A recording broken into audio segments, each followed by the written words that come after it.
They sealed those houses up, took cyanide gas that they brought in specifically for this purpose, piped it into those buildings and destroyed everybody in those buildings, then proceeded to level the city, scorch the city like Genghis Khan of old, really. He's not talking about Saddam Hussein, he's talking about Hafez Al-Assad, the president of Syria, our new ally in the Middle East.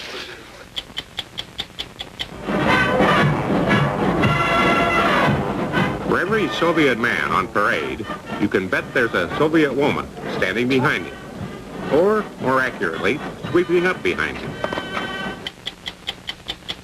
The trial of the Birmingham Six took place under heavy security behind the 10-foot-thick walls of Lancaster Castle. 4 of the 6 had confessed, and all 6 received multiple life sentences.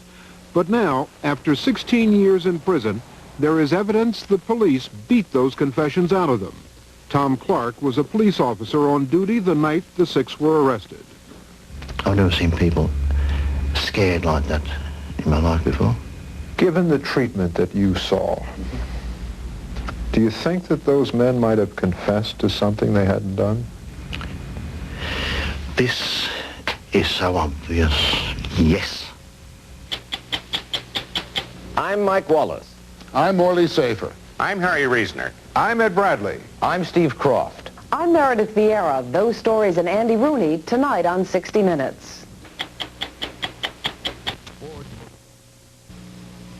A surgical operating theater with the latest in technology, a highly trained surgeon, sterilized instruments, and from the patient's point of view, one of the most important people, the anesthesiologist. But how would you feel if the anesthesiologist handed you a bullet and said, "Bite down on it. We ran out of anesthesia"? Your reaction would probably be the same as this patient, but that's the way surgery was until this man came on the medical scene. William T. Morton was a dentist who specialized in fitting people for artificial teeth, which meant, of course, that he had to remove their existing teeth. And in the 1840s, that meant with no anesthetic. The pain was excruciating. Then in 1843, Morton decided to try using ether, which had been around for hundreds of years. The experiment was a success, and in the next few years, the use of anesthesia was widespread, and a history of medical pain was over. And although the phrase, "bite the bullet," is still with us, the pain isn't. All because of one ingenious American dentist, William T. Morton. Last January, a few weeks before the air war against Iraq began, President Bush went on television and to justify the coming war referred to Amnesty International's report on Saddam Hussein's brutalities. Just this day, coming down from Camp David to the White House, read almost in its entirety the Amnesty International report. And it should be compulsory reading for all of those that think we have all the time in the world, or all of those who say that's somebody else's problem. That's halfway around the world. The brutality, the rape, the pillage, the plunder, with case histories to back it up, is appalling. Had the president read on, he would have come to Amnesty's report on Hafez Al-Assad's Syria. It is equally appalling, a catalog of torture and repression. In fact, the two dictators' methods are indistinguishable. But just as the United States once made a pact with the devil Saddam, it has now chosen to, at the very least, become friendly with President Assad. Hafez al-Assad came to power in the familiar Middle Eastern way. He seized it in a coup in 1970. He'd been defense minister when the Golan Heights were lost to Israel in the 1967 war. In the 73 war, his army was battered again by the Israelis.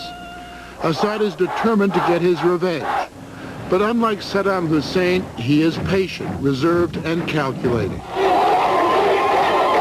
Like Saddam, he encourages the adulation, the cult of the personality.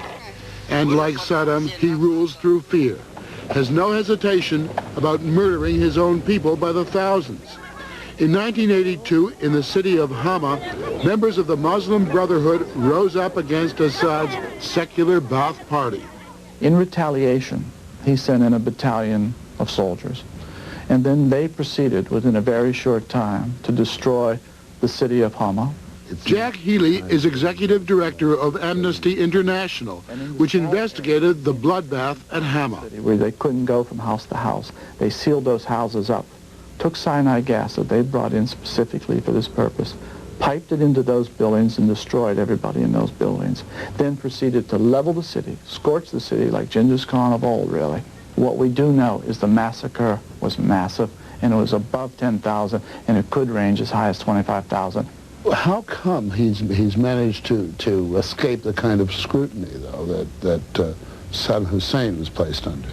He's been the low-key player in the Middle East. He's been clever, but essentially his determination to kill his own people, torture his own people, has been every bit as tenacious, as tough, as mean as Saddam Hussein. For example? Well, there's the thing called a black slave. You're put on a chair and a skewer comes up your backside. There's a Syrian chair where the chair is such a way as the chair starts moving on you and snaps your back as it goes back. There's a washing machine where they rotate your hands and your arms in a machine that eventually cuts off your fingers and breaks your arms. There's sexual abuse of all types in front of children, children in front of parents. Anything practically comes to their mind, to the point where Amnesty considers the center of torture in Syria as almost a research center for torture. You mean where people are trained in torture? Yes, trained, and the methods and the techniques are developed on how to torture people. And this is known and sanctioned at the top? This is known and sanctioned from the top, from the very beginning of President Assad's rule. And yet the United States now finds itself warming up to this man. How did it happen? I think the Bush administration did it in good measure because the Saudis asked them to do it. The Saudis wanted to go into this one against Saddam Hussein with their flanks covered.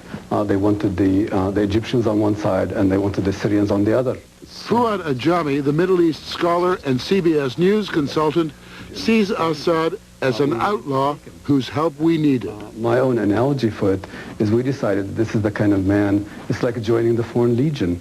You're given a new name, a new identity, immunity from prosecution. You're forgiven your previous sins and your previous record. So we decided we'd look the other way. And there was a lot to look away from. Assad's capital, Damascus, has over the years been the safest haven for international terrorism. Assad, it is claimed, even more than Saddam Hussein, both controls terrorists and cold-bloodedly uses them as a diplomatic card. Vince Canestraro was the CIA's chief of counterterrorism operations. Some of the principal terrorist groups in the world today are housed and supported on Syrian territory. Ahmed Jibril and the Popular Front for the Liberation of Palestine General Command is headquartered in Damascus. What was Jibril's role in the Lockerbie bombing? We believe, and I think this has been accepted by the President's Commission on Aviation Security, that Jibril ultimately orchestrated the operation which led to the destruction of Pan Am 103 in December of 1988. Apart from Jibril, any other big names in the terrorist business? Well, there's the Popular Struggle Front, which is housed in Damascus. There is the Kurdish terrorist organization, the PKK. The Japanese Red Army trains in the Syrian-controlled Bekaa Valley. And Carlos the Jackal is housed and supported in Damascus by Syrian military intelligence. So Assad has plenty of American blood on his hands, directly or indirectly. Assad has a lot of blood on his hands from the sponsorship of terrorist operations over a long period of time. He finds terrorists useful as instruments of his statecraft. Syria also stands accused of using hostages as instruments of statecraft. American and other hostages are all being held in Syrian-controlled Lebanon. Lebanon gives Assad a certain deniability for all sorts of actions. Nevertheless, his hand is clearly behind much that goes on, including the worst of outrages. Hafez Assad, in one episode, the famous Marine barracks of October 23, 1983, with one boy in a truck loaded with TNT, took the lives of 241 Marines. 241 Marines. That's more than all of Saddam's famous million-man army. So we did, in fact, contest Hafez Assad in the Levant. We fought him by the Mediterranean. And lost. And we lost. We lost. We basically picked up our bags and we said we're redeploying. Until August 1990, when our recent good friend Saddam Hussein invaded Kuwait, Syria was a pariah nation as far as the United States was concerned. But then, to give the anti-Iraq coalition a strong Arab presence, the United States was willing to forgive. Secretary of State Baker went to Damascus. In Geneva, President Bush shook the bloodiest hand in the Middle East next to Saddam Hussein, a friend of convenience, who incidentally was well rewarded. The Gulf oil states pledged him more than $2 billion in cash. The Japanese, another $500 million in economic aid. The European Economic Community will send $200 million. He is being paid off, in effect, for being a good boy, just as Saddam Hussein was for fighting the Iranians. He sent a token force to the alliance and walked away with upwards of $3 billion in benefit from the Saudis and Kuwaitis and now the Japanese. Exactly. Well, you know, timing. This was always the skill of this man. Timing. He realized that this was the best time to be rehabilitated. We were willing to rehabilitate Hafez Al-Assad. We were willing to forget the trail of terrorism. We were willing to forget that this is the man who warred against us in Lebanon. The Syrian army is one of the most powerful military forces in the Middle East. Doug Feith was a Middle East advisor to the White House and later the Secretary of Defense's man in charge of chemical and biological weapons issues. Syria is pursuing both a chemical and a biological warfare capability. And they've been pursuing this for years. It's a very serious effort. They've invested substantially in it. Who is supplying him with both the equipment and the technology to build these weapons? The Syrians have an indigenous capability to produce chemical and biological agent. The technologies have been provided largely by West European companies, in particular the Germans and to a lesser extent the French. And it's ironic and unpleasant to note that the German businessmen who are involved in selling chemical weapons-related technologies to Syria now are some of the same businessmen who were selling chemical weapons technologies to Saddam Hussein a few months ago. And what is Assad doing with that upwards of $3 billion he got for joining the coalition? The money that Syria has received so far has gone straight into its military. About $1 billion in recent months went to, among other things, buy Scud-C missiles from North Korea. Those are enhanced Scuds. Scud-Cs reach farther and are more accurate than the missiles Iraq used against Saudi Arabia and Israel. Assad has also purchased Chinese M9 missiles, which can hit any target in Israel. What it forebodes is that Syria is going to continue to rely very heavily on the threat of military power and the use of military power to promote its foreign policies. Last October, after the deal was struck to get Syria to join the coalition, Assad moved his army into Beirut. And while the Allies were gearing up to fight Saddam Hussein, a quiet but brutal aggression was taking place. In 3 hours, Hafez Al-Assad had killed hundreds of Lebanese and had established a puppet government in Beirut. Take a look at the way he did Lebanon. He did Lebanon over a 15-year period. He did Lebanon. He made his move into Lebanon in the mid-70s. He made it in 1975. He finished it off in October 1990, when everything was in place for him. We looked away. The Americans gave him the green light. The Saudis and others indicated they were willing to tolerate it. He allowed us this kind of decent ambiguity, and he allowed us some escape by saying, well, look, he didn't annex Lebanon. He only has a sphere of influence in Lebanon. Perhaps had Saddam been equally clever, had he come into Kuwait and said, well, I'm going to establish a puppet government in Kuwait, we may have, though I'm not sure, we may have looked the other way. But Saddam didn't do it this way. So there is a great deal of difference between Assad's ambitions and methods and Saddam's ambitions and methods. For years, Syria, seeking financial aid from the United States, has been trying to get off the State Department's list of nations that support terrorism. Assad maintained his innocence, said he wanted proof of the allegations. The administration leaned on the CIA to show Assad the evidence, some documentation. But documentation is based on intelligence information, and the more detailed you get, the more risk you bring out of jeopardy to the lives of the agents who may have produced that intelligence information. In fact, after American officials handed over evidence to Assad, 2 Arab undercover agents who were supplying information on terrorism were exposed and executed. Meanwhile, Assad promised there would be no terrorism against the Western allies during the Gulf War. And Assad was faithful to his word. He did not allow Jibril, for example, to conduct any terrorist operations during the past several months. He has not disavowed terrorism. It's just in his short-term interest to appear to be collaborating with Western interests in deterring terrorism. Why? Because taking Syria off the list of terrorist sponsors gives Syria access to Western credits. I think that it is a mistake, however, to believe that he doesn't want to continue sponsoring terrorist groups. President Bush's world order has some unsavory old characters. I mean, and Hafez Al-Assad is one of these characters. But you're saying that this is what now passes for statesmanship in the Arab world. We are far away from home. We have more will than wallet, and even though we did very well against Saddam Hussein, we know the treacherous nature of the Middle East. So we look at the Middle East and we say, all right, you know, casting director, who do we cast for this new world order? We are close to the Egyptians. We are close to the Saudis. We have a special relationship with Israel.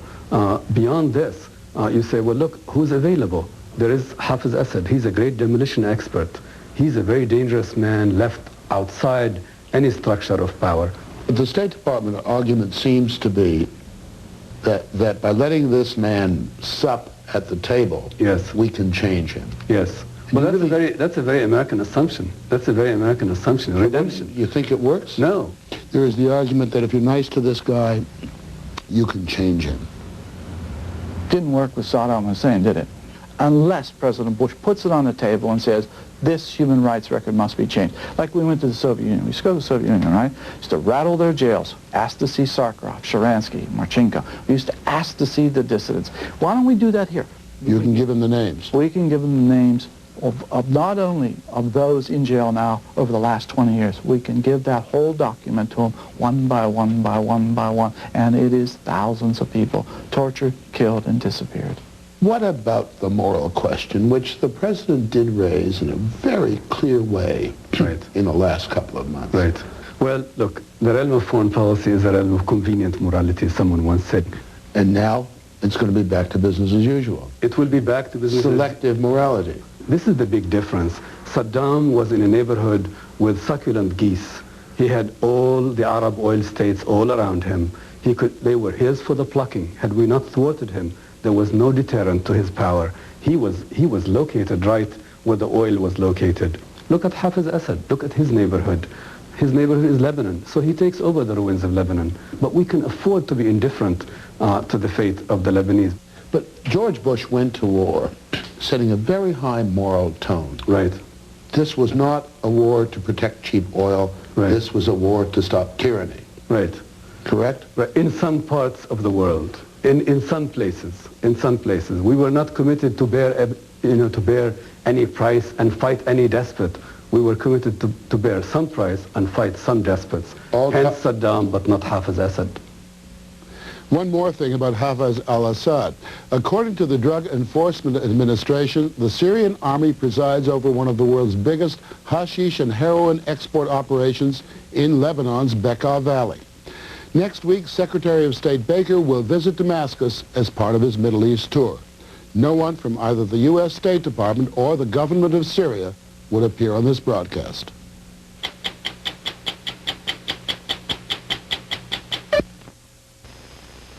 Here's to those players who seldom are noticed, and those on the sidelines too. You give it your all, superstars do. Here's to the also ranks to come to each game. Give it your heart and your soul. Though sometimes you finish just one step short of your goal. Here's to the backup, the one on the bench, who plays with the glory of fame.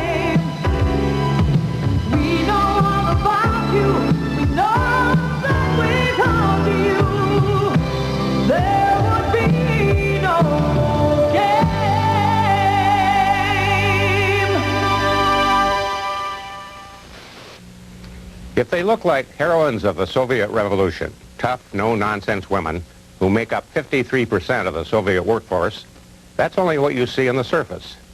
Spend some time with them, and you'll find they're not all that different from women everywhere. Herewith, a primer on the female mystique, Soviet style. For every Soviet man on parade, you can bet there's a Soviet woman standing behind him. Or, more accurately, sweeping up behind him. Young or old, it doesn't matter. That's what women do in the Soviet Union. If this is equality, the equality Lenin gave them, it's not most women's idea of equality. It's not even a Russian woman's idea of equality. No one seems to know more about Soviet women than Elena Kornskaya. She wrote the book, literally wrote the book, and she was the first one we went to see. Many American men are brought up to respect women. Here, women could be loved, but they would never have any respect.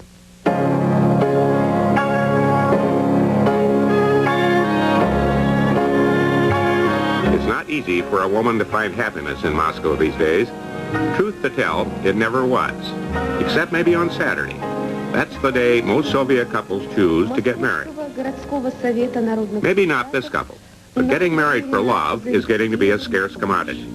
Beating the system may be as big a lure as a genuine love affair. Getting married is how you get an apartment, how you get to go on vacation as a couple. It may help you get an apartment, but it doesn't help you at the market. On the average, a Soviet woman spends 4 hours a day standing in line. Find a line and you'll find an argument, usually about who was first in line. Except for vodka, men never queue up. Women queue up for everything. You live like in a detective story, Harry. You don't know what will be tomorrow. Maybe socks will disappear, or salt, or sugar. And that is so hard that I should say that for any woman of any position, she has pretty hard life. And you don't have to look very hard to find exactly what she's talking about.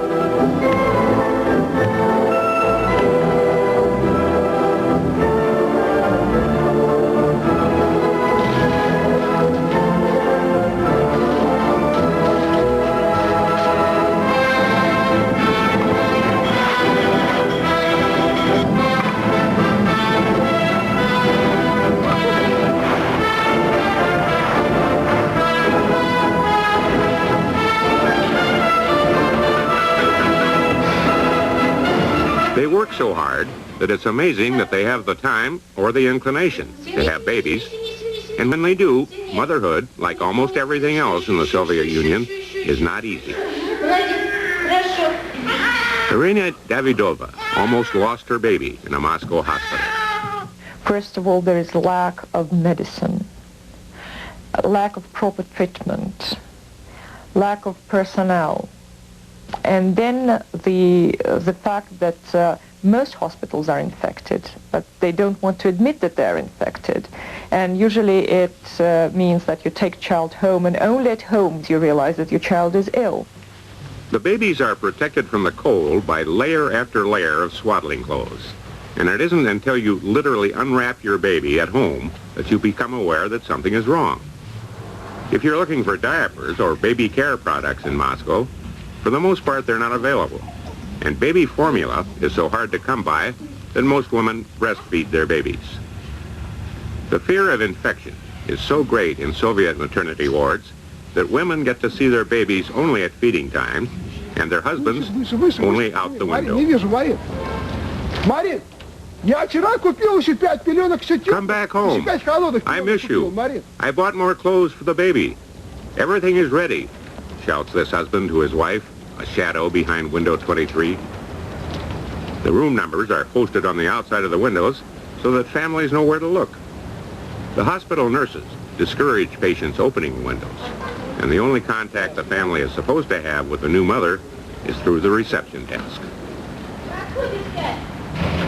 This father is seeing his baby for the first time. There is, as we said, no such thing as a visiting hour. It's a touching scene, but probably a unique one. Soviet women tell us this is one of the few times a husband shows any interest in giving his wife any help at all. Going home with your new baby isn't any bed of roses either. Most likely, you're sharing an apartment with as many as 4 other families. Eula, who is a street cleaner, shares her apartment with 13 adults and 6 children. And she and her husband couldn't even afford this place if she didn't work and bring home a second salary. After a day out sweeping the streets, Eula shares her kitchen with 4 other wives, boiling milk, frying fish, wet clothes drying overhead. No need to worry about the Maytag man, not when clothes are washed in a communal bathtub.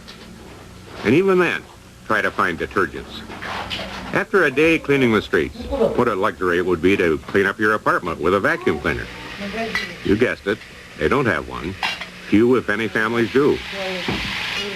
Okay, and enough of the kitchen? Come into the living room, or what passes as a living room when it isn't a bedroom. Even if they could get a bed for 2-year-old Katya, there's no room for anything but a mattress on the floor. Eula's husband is a construction worker, and they'd like another child. But where would they put it?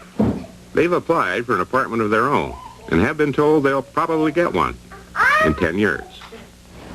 No wonder that for every 10 new marriages, there are 5 new divorces, mostly instigated by the wife. If the Soviet Union has one of the highest rates of divorce in the world, living with 4 other families, and in some cases with your in-laws, isn't designed to bring the divorce rate down. Anyway, it's so easy. No legal fees, no alimony, and talk about your quickie divorces. If there are no children, it's all over in 3 weeks. There is, of course, child support, 1/4 of the father's salary. The property settlement usually is nothing more than who gets the apartment, and that, more than anything else, causes couples to think twice about divorce, or think about living together whether they are divorced or not. If you just got a divorce, chances are you're looking around for somebody new, and that's a lot easier if you're young and attractive. And being young is a lot easier in the Soviet Union than being attractive. That's a challenge. Try to find your shade of lipstick. Try to find your kind of face cream.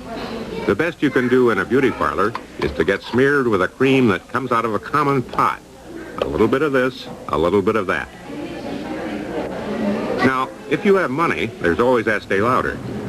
Estee Lauder in Moscow? Yes, but you've got to live in Moscow to shop there. If you're visiting town from Villa or Minsk, forget it. They won't wait on you. If you want a lipstick and a blush, fine, but you can't buy more than 4 items, or you can be sure 1 or more of them will end up in the black market. Who can afford to shop here? Only those who can afford to spend 1/3 of their year's salary on cosmetics. Anyway, it might be worth it. Now you are a femme fatale, or what passes for a femme fatale in the Soviet Union, and you might even be ready for a bit of raciness. Here, sex was considered like something dirty, non-socialist, and no one had the right to speak about it. Now, they not only speak about it, they do it for money.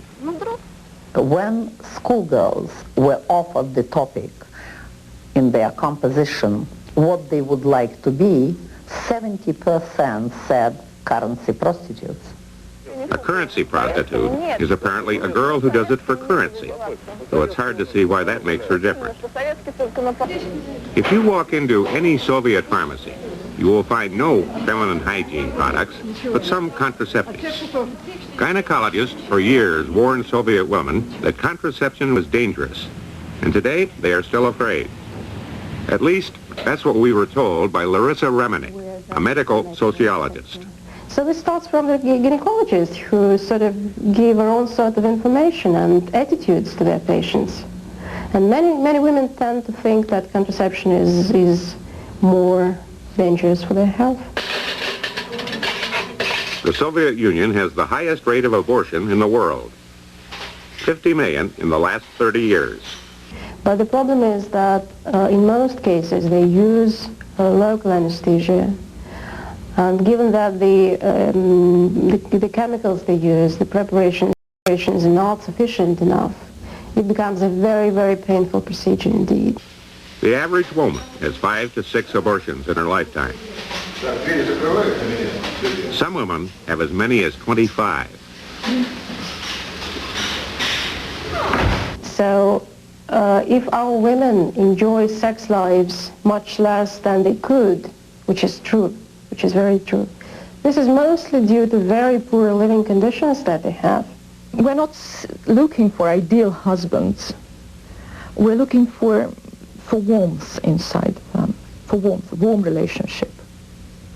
And, well, this is very hard to get now. And in sex life also, I mean, for a man to be adequate in bed, he has to eat properly, right?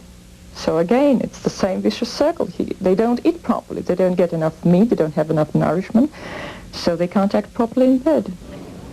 Russian women complain that Russian men are terribly rude, that they are not that attentive or considerate, but it's not their fault. They were never taught manners, because of this country at school, most of the boys and girls were told how great it was to be a builder for communism, how great it was to become a pilot, but never manners, never politeness, never table manners. It's unheard of phenomena, and that makes life really much harder. And that's more or less what we heard from everybody. From 12 to 80, the complaints are the same. A woman deserves to be taken care of, first of all. That's what we don't have here. As you have just seen, that's not all they don't have here.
Boston's Old North Church has served many people in many ways since its first service in 1723. Yet the Old North Church is best known for the actions of its sexton, Robert Newman. On April 18, 1775, as British forces were moving up the Charles River, he hung 2 lanterns in the church steeple, a signal that sent Paul Revere on his famous midnight ride and earned the Old North Church a place in history.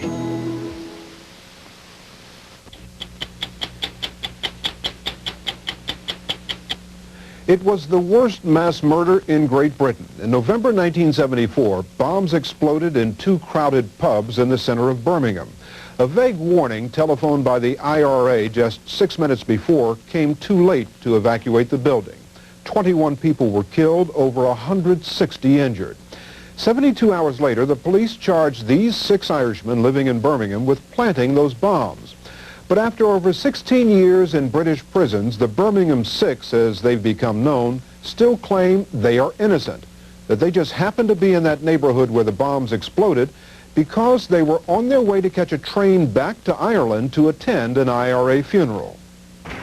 Here at Birmingham Central train station, the 6 men met on the evening of November 21st, 1974. 5 of them were supposed to catch the 7:55 train which connected with the night ferry to Belfast. The 6th was just here to see the others off. At the same time, less than 100 yards away in the heart of the city, 2 bombs had been planted, their crude alarm clock timers slowly ticking away. For a group of Irishmen on their way to an IRA funeral, they couldn't have been in a worse place at a worse time. 20 minutes later, at the base of Birmingham's landmark rotunda, the first bomb tore apart the Mulberry Bush pub. Just down the road, a second bomb destroyed the tavern in the town. By then, the men had left the station and were on the train heading for the ferry. But the police immediately sealed all ports and questioned people near the scene of the bombings. The ticket clerk in Birmingham told police he had sold tickets to a group of men with Irish accents heading for the ferry. When those men got off the train, the police were waiting for them. Forensic tests similar to these were carried out on the men's hands. The forensic scientist called in by the police said he was 99% certain that 2 of the men had recently handled explosives. Do you think that the police believed that they had the right guys? Oh, yes, absolutely. They believed they had the right guys, no doubt about it. They weren't trying to frame innocent people. Ludovic Kennedy is a journalist and writer who has investigated many alleged miscarriages of justice. When policemen in a group believe each one individually they've got the right people, it never occurs to them to do anything but nail them in the best way they can. The police lost no time in driving the men back to Birmingham, where they were further questioned at this police station. 4 men in all signed statements confessing to planting the bombs. All 6 were charged and taken to Winson Green, Birmingham City Prison. There, for the first time, one of the 6, Richard McElkinney, was visited by his wife, Kate. He said to me, "Where is the bramble bush?" And I said, "What do you mean the bramble bush?" He said, "I was supposed to have blown up the bramble bush." He didn't even know the name of the pubs. He was calling it the bramble bush instead of the mulberry bush. But 4 of the men confessed. Yeah. Richard was one of them. Yes. But I seen the condition of my husband on the Tuesday. He could hardly speak. He had 2 black eyes. His nose had been busted. He had a big gash on his head, one across the bridge of his nose, and he had stitches under his chin. Did he tell you what had happened? He said most of the facial injuries were done in Winson Green Prison by the warders. And the beating they gave them was over in about 20 minutes. But he said he would never like to be in the hands of the police again. The trial of the Birmingham Six took place under heavy security behind the 10-foot thick walls of Lancaster Castle. While it was accepted that the men had been beaten in prison, their allegations of brutality in police custody were rejected. There was a unanimous verdict of guilty, and the judge handed down to each of the men 21 life sentences. I was just too shocked for words, but I do remember shouting and screaming and blaming God for what happened. Blaming God? Yes. I was saying, why did you pick our 6 families? Why us? The Birmingham Six spent many years in British high-security jails before any doubts were raised about their convictions. They had almost been forgotten when the Bishop of Derry, Edward Daly, heard about their case from IRA men he visited in prison. Again and again I kept hearing, particularly from those involved in the IRA, that these men were innocent. Now that doesn't normally happen. You had 6 Irishmen on their way to the funeral of an IRA bomber, a man they had been friends with. Don't you regard that as suspicious? The fact that people go to an IRA funeral does not necessarily mean that they support the IRA.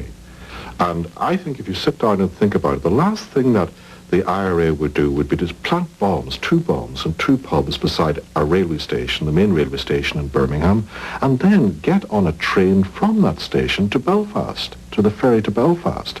It just doesn't add up. Growing doubts from people like Bishop Daly, who had always opposed IRA violence, led a British television company to commission forensic scientist Dr. Brian Caddy of Strathclyde University to re-examine the forensic evidence against the men. It had been thought that this solution would only turn pink if traces of explosives were present. Dr. Caddy carried out new tests to see if other substances the men were in contact with that night could have the same result. He soon discovered some that did. These new tests showed that the plastic coating on an ordinary deck of playing cards, a pack of cigarettes, even the surface of this table would give the same positive results as explosives. And during their 2-hour train trip that night before their arrest, eyewitnesses testified that the Birmingham Six spent their time playing cards and smoking cigarettes. Then Tom Clark came forward. He was a police officer on duty the night the men were brought in. Clark was later dismissed from the police force after being charged with stealing about $10 from a prisoner, a charge he denies. Clark says the men were beaten, threatened with guns and police dogs, and deprived of sleep for 60 hours. What did you feel about it at the time? What happened? I was a policeman. The forensic evidence matched them up with the crime. I was convinced, and had been convinced, that we'd got the right men. 17 youngsters killed, blown to bits. Eventually 21 people dead. I wasn't going to show any sympathy. No. I was on the side of the police, obviously. And I was quite happy that they couldn't sleep. Those 17 kids couldn't sleep either. Did they seem afraid to you? Scared to death. I've never seen people scared like that in my life before. Given the treatment that you saw, do you think that those men might have confessed to something they hadn't done? This is so obvious. Yes. We can't all take the same level of pain. Some give in, some don't. Evident with the Birmingham Six. Some did give in. Not all of them. Because they didn't do it. Confident that this new evidence would lead to the release of the men, supporters of the Birmingham Six demanded an appeal. In 1987, the appeal was heard here at the Old Bailey, London's main criminal court, before 3 of Britain's most senior judges. Far from being impressed by the new evidence, which pointed to the men's innocence, those judges were more than ever convinced of their guilt. So the appeal was dismissed, and the Birmingham Six were sent back for what would be their 14th year in prison. But with all this new evidence, how could the appeals judges say that the convictions are safe and satisfactory? Our judges, who are on the whole incorruptible men, cannot bring themselves to believe that the police tell lies. They can't get over that hump and believe it. But these judges are so stupid in this regard and so frightened of people of British justice being undermined by the thing going wrong that they take this view. And who is doing the undermining? It's them. But if the Birmingham Six didn't bomb those pubs, who did? That's what Chris Mullen, former journalist, now a member of Parliament, says he found out. Well, the person I talked to is one of 2 people who planted both bombs in both pubs, and he was 19 at the time. And he was given to understand, he says, that there'd be a warning of about half an hour given to enable the pubs to be evacuated. And the other man said to him, go home, keep your head down, it'll be all right, all those people will be out of there. And he said he walked home. It took him about an hour. He turned on the television and he saw what he had done. Mullen taped an interview with that man who now lives in the Irish Republic. He was heavily disguised for this interview, and you're hearing his words, but not his voice. There never can be any justification for taking the lives of innocent people. And again, it's something I will have to live with. There's no one can know what I'm going through. And I've got to live with those nightmares. What makes you so convinced that he is the one who did it? I asked him to mark the place where the bombs had been located, something that had never been published, and he did, without hesitation he did. We gave him very detailed maps of the pubs that located every table, and he again correctly identified the place in both cases. And what did the man who claimed to be the bombers say about the Birmingham Six? These 6 people are innocent. I've never met these 6 guys before in my life. But this information would have come as no surprise to Birmingham police here at the West Midlands District. A police document leaked last year revealed that an IRA informer told the police the real identity of the bombers back in 1975. Yet for more than 16 years, they insisted that in the Birmingham Six, they had the right men. The breakthrough came when the West Midlands police chief, following allegations of fabricated evidence in at least 20 other cases, disbanded the unit that had questioned the men. That has led to another appeal and at last, real hope for the men, some of whom have grandchildren they've never seen. He's been in prison for more than 16 years now. Will he be able to adjust? Will the two of you be able to adjust to life together again? Well, he knows himself that he'll have to go away for a while on his own to get used to even the opening of a door. Hasn't opened the door for 16 years. Crossing the road will be a terrible ordeal for him. What are their spirits like now? I mean, 16 years in prison can break a man. Like everybody else, they have good days and bad days. They're ups and downs. But on the whole, they're remarkably good. I mean, I write to them regularly. I visit them a couple of times a year. One thing I find about these men is that there's very little acrimony there. There's certainly no hatred. I've never experienced that from them. I think what sustains them is the knowledge that they are there for something that they didn't do, and I think that has sustained them. You know, I too have that conviction that these men are innocent, and one day that will emerge. That day is very close. Last week, the appeal court in London heard the prosecution admit that the evidence against the 6 men was no longer reliable. It's expected that in the next few days, their convictions will be overturned, and after 16 years, the Birmingham Six will be released.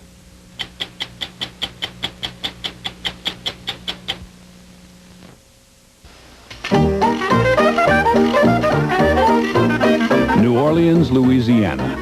Home to jazz, shrimp gumbo, quaint wrought iron balconies, and the Superdome.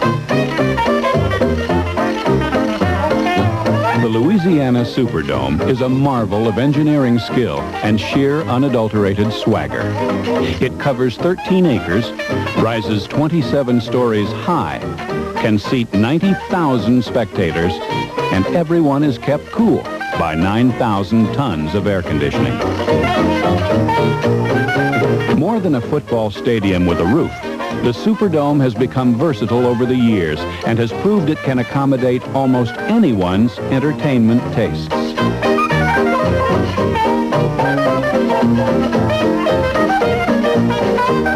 The Superdome, an American artifact. Now, a few minutes with Andy Rooney, Private Andy Rooney. During the war in the Gulf, we got most of our information from military people. The military briefers were good, but often they didn't have answers to the questions. I'm not absolutely sure on that. We'll get back to you. I don't have the information on the fires. I'll try to get back to you. I'll look into that and see whether I can be more helpful. I really don't know right now. I can bring you this news later. Again, I'll have to get back to you. Each of the networks had their own specialists, and they were good too. But there was one trouble. Most of them were retired generals. Anyone who's ever been in the Army knows that if he doesn't have his maps, there's a limit to how much a general can tell you about what actually goes on in a war. Tonight, we've asked our own expert to tell us what really happened in the Gulf. He is a retired private. Good evening, sir. I see you're wearing your old Army uniform. You've probably put on a few pounds since then. I bet that fit you pretty good in the Army. No, it didn't fit me then either. Why do you think we won the war so quickly? Because they let the soldiers do it. The generals were all on television. Do you have a map so you could show us how the war went? Sure, I got a map here. We were down here. Our guys were down here. And they were up there. The Democratic Guard, Republican Guard, whatever, was up here. And the guys taking pictures of the tanks were over here. And we got from here to here, and we got to the end of the map, and the war was over. That was it. But that isn't the Persian Gulf. Isn't that France? Listen, once you've seen one foreign country, you've seen them all. You think all the support the people at home gave our troops made them feel good? Made the people at home feel good? Oh, sure. What would make the soldiers over there feel good would be to come home. What do you think will happen when the troops come home this time? I'll tell you one thing. After 6 months in the sand, they won't be going to the beach. And how do you think the peace will be handled in the Middle East? They'll screw it up again. What did you do when your war was over? I know there's always a difficult period of adjustment for soldiers when they first come home. I keep reading a lot about that. I went back to where I used to work, asked if I could have my old job back, and they gave it to me. You didn't go to a psychiatrist or anything? I am a psychiatrist. Thank you very much, Private. Now all we have to worry about is where all the retired generals are going to get jobs now that the war is over.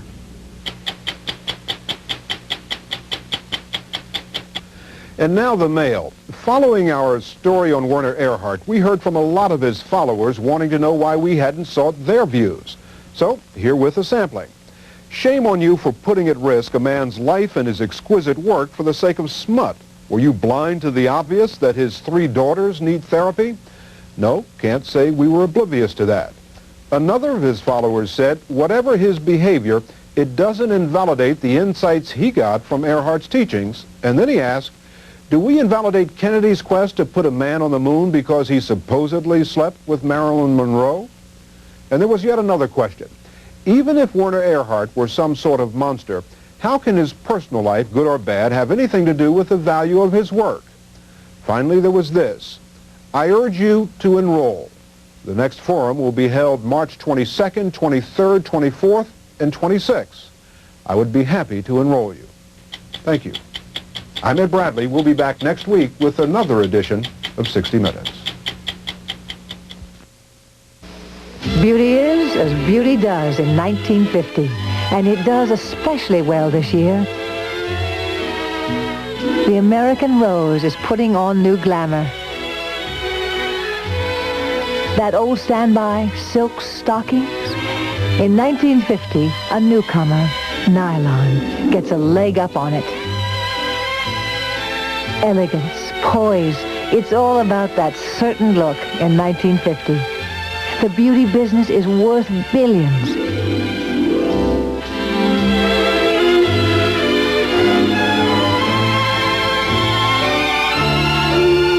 We're putting on a new face in 1950 in the shaping of America.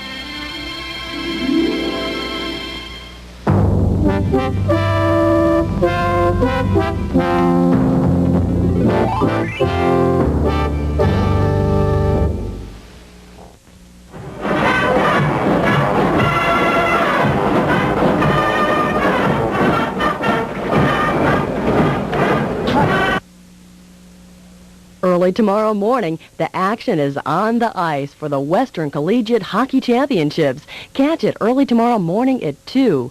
While JR is interested in his business, Alex is getting interested in Cali. Dallas, it's next on AFN.